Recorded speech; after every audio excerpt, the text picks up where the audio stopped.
C'est dans les locaux de No Life que nous avons eu le plaisir de rencontrer Tom Jubert, scénariste sur le tout récent The Talos Principle, mais également sur Faster Than Light, The Swapper, Driver San Francisco, ainsi que la série Penumbra. L'occasion pour nous de revenir sur la dimension narrative de notre média, souvent mise à mal, Tom n'ayant visiblement pas la langue dans sa poche. Mais commençons d'abord par nous intéresser au challenge représenté par FTL, la simulation spatiale roguelike, Faster Than Light, où l'histoire n'a finalement qu'une place limitée. Personally, I really enjoy doing a job like FTL, and I find it kind of easier because so much of my job usually as a narrative designer is that high-level plotting and character development stuff. And that's obviously the core of the story, right? That's the core of what you're doing. But it's also the hardest part, just generating that sort of inventive content. And sometimes it's really nice just to sit down and have a simple task in front of you, which is write 100 events. And you just write, and it's just for the pleasure of the language and the jokes and what have you.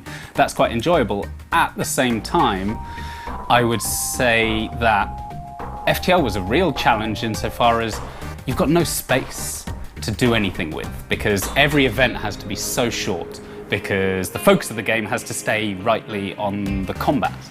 And so you have to get across the character and the excitement and the detail in this sort of relatively bland style in this relatively short space and hope that it all adds up. But what I would say is I think the guys did a great job of designing that game so that the stories would kind of make sense whatever happened. So l'actu de Tom et la raison de sa présence en France au moment de cette interview est bien entendu liée au jeu The Talos Principle, développé par Croteam, qui est présenté par ses auteurs comme un jeu d'énigmes philosophiques à la première personne. The Talos Principle is philosophical in a bunch of ways. Primarily, it's inspired by the great philosophical thinkers and the journeys that they've taken from, you know, being very young and naive, and as we all do, we all start out believing everything our parents tell us, and then we grow a little bit older, a little bit more cynical, and we start to question everything, and then maybe once we question everything, we start to rebuild our sense of what's really valuable in life. And the game is really about trying to take you back to square one. So we can't make you a child again, but we can put you in this sort of robot body and drop you into this synthetic world that you have no idea about and ask you questions like, why are you here? What are you? Does it matter to you if your mind is made of silicon chips or neurons? And those sorts of questions emulate the questions that we have to ask ourselves as human beings and don't always.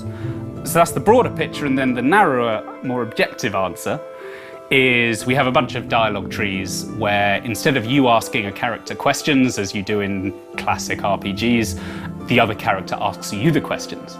And you have this extended dialogue throughout the game with the same character, which means that the character can remember your previous answers and respond to them and criticize you particularly. But yeah, the game is supposed to challenge your philosophical ideas, and even if you think you have no philosophical ideas, you do, because everyone makes philosophical assumptions to get through life on what's right and what's wrong and what matters.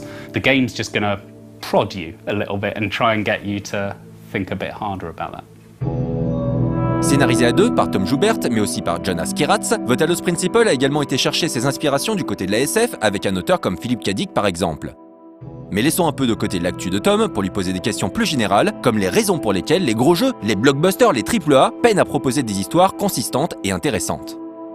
There is always in AAA this challenge, which is you're not really producing the game that anyone on the team wants to make, you're producing the game that you have to make back the money you spent making the game.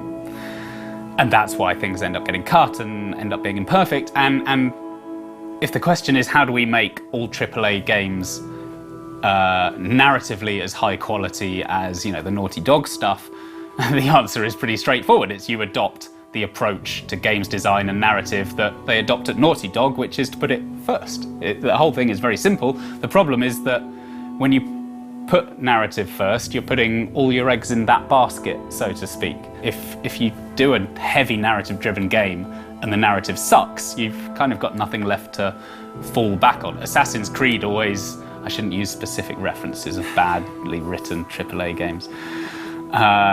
Screw it, you know. I think that Assassin's Creed probably is not the greatest written story in the world because I mean, well, what's incredible is that it's such a successful game despite having such a mediocre story, right? And why? Because they put all of their money and attention into the visuals and, you know, all of the fancy pants stuff. And it's, you know, speaking with my business hat on, it's probably a bloody good idea, because not everyone can be Naughty Dog, you know, and when you've got this big audience that's prepared to just consume graphical updates, why would you take a risk on something like story? Tom ayant travaillé sur de nombreux AAA tués dans l'œuf et côtoyant de nombreux autres scénaristes collaborant pour de gros éditeurs, n'est pas avare en anecdotes souvent savoureuses. On lui laisse donc le mot de la fin tout en le remerciant pour son honnêteté, son recul, sa bonne humeur et son dédain pour la langue de bois. It's not so much about them trying to hide the story behind mechanics. It's not that anyone ever sits you down and says, actually, Tom, we've decided the story isn't as important as we thought it was. It's more the specifics of people trying to control the story in ways that hit the marketing brief. So, you know, I never again want to work on a job, write a story, and then have to have an argument with a marketing department over whether or not I'm allowed to have a disabled main character, because the marketing department is worried that a disabled person, the audience won't relate to them. Right? And it's like, and at the same time having to argue with them, well, I want a 60-year-old character, and they're like, well, Solid Snake looks like he's about 50, so you can go to 50 but not 60, and you know, it's, so you ask, how do you deal with that? For a long time I tried to fight the battles that need to be fought and give up on the ones that don't, and you know, I still do that to some degree, but the bigger lesson is just don't work with the wrong teams. You know, nothing changes a project more than whether or not some senior guy on the team is on your side or not.